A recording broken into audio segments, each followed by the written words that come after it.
Take a look at your smartphone, your laptop, your car's dashboard, and even the military jet flying overhead.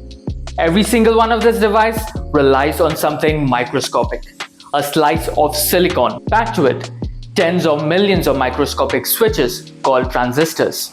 Now imagine what would happen if a single island-wide power outage, a massive earthquake, or a foreign military blockade suddenly wiped out 90% of the world access to those tiny chips. The global economy wouldn't just slow down, it would grind to a dead halt. This isn't a sci-fi disaster movie.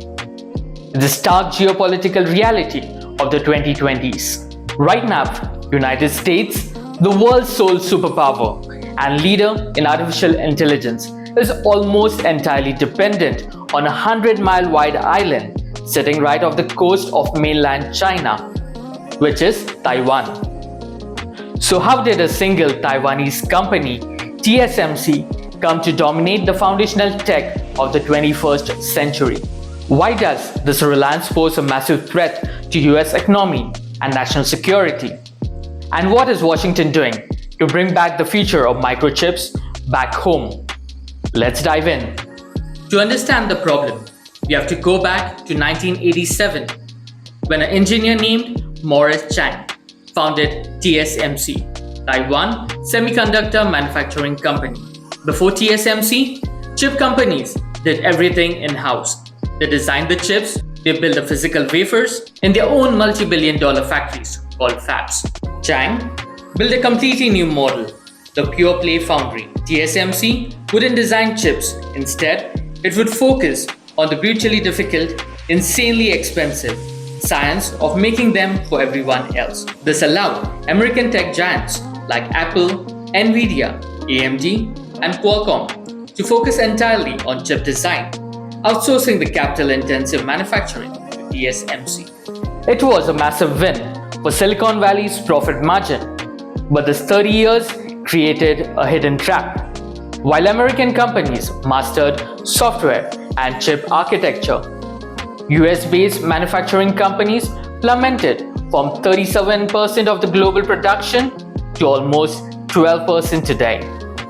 More critically, when it comes to advanced nodes, the super-fast 3nm and 2nm chips that run the modern AI models like ChatGPT, high-end smartphones, and guided missile systems, Taiwan controls almost 90% of the market. This dynamic is widely called as Taiwan's Silicon Shield. The idea of Taiwan's economic is to force the US to guarantee its military defense.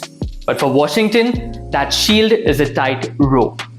Taiwan's chip monopoly impacts the United States across three critical areas: economic fragility and inflation. Remember the auto shortage during the pandemic? Automakers couldn't ship cars simply because they lacked basic $5 microchips. The US Secretary of Commerce warned that a complete disruption of Taiwanese chip manufacturing could plunge the US into a deep recession almost overnight, costing trillions in economic damage and bringing supply chain worldwide to a standstill. Defense and national security. It's not just commercial tech. The US Department of Defense relies heavily on foreign-made microchips for radar systems, F-35 fighter jets, advanced drone fleets, and encrypted communication. The US defense industrial base would struggle to produce precision-guided munitions or restock depleted military stockpiles. The AI arms race. We are currently in the middle of a global race for artificial general intelligence. The entire AI revolution runs on GPUs designed by companies like Nvidia and AMD. But almost every single high-end AI GPU on Earth is physically manufactured by TSMC in Taiwan. Whoever controls the fabs control the processing power that trains tomorrow's frontier's AI model. Recognizing a danger about to come in future, Washington passed a new law, Chip and Science Act, injecting over $52 billion in subsidies to reshore the semiconductor manufacturing to American soil.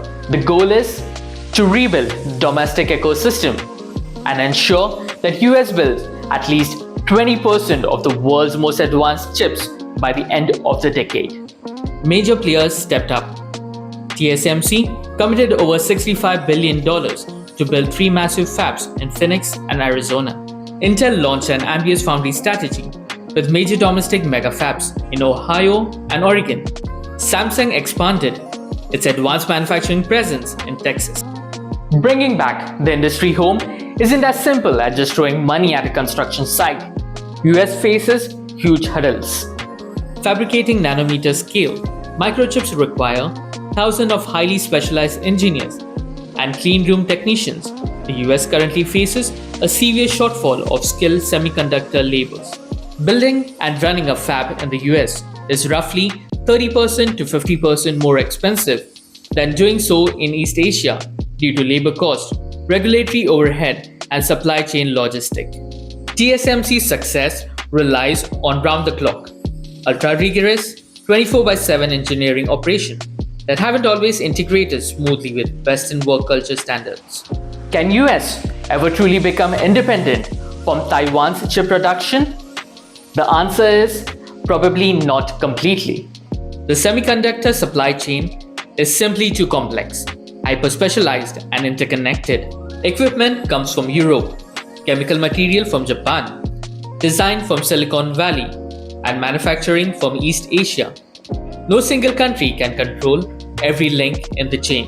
However, US diversification efforts aim to move the world away from a single point of failure by establishing advanced fabs on American soil and collaborating with the allies like Japan, Europe, and South Korea. The US is seeking to build a resilient safety net. The story of microchips isn't just about consumer electronics. It's the ultimate story of the 21st century geopolitics, economics, and national security. How the US navigates its relationship with Taiwan while trying to rebuild its own high-tech industrial base. And this high-tech industries in US will shape the world for decades to come.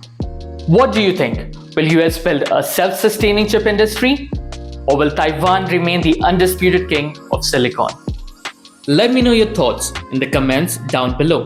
If you enjoyed this breakdown, hit the like button, subscribe to my channel, and turn on the notifications so you never miss a deep dive into tech and global strategy. Thanks for watching, and I'll see you in the next video.